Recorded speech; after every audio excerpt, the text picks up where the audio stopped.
Welcome to today's edition of Layoff and Employment News by Employment Boost. Today's date is Monday, May 8th, 2023.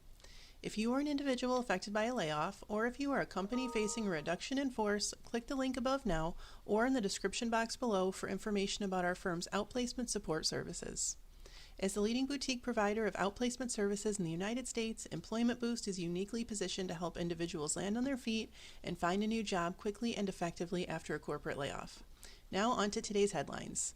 We've definitely got some news to catch up on over the past week here, but the first big headline being that the numbers for April showed that the U.S. job market, despite the layoffs, remains hot with 253,000 jobs added last month, wages increasing, and unemployment falling to 3.4%, which matches the lowest reading since 1969.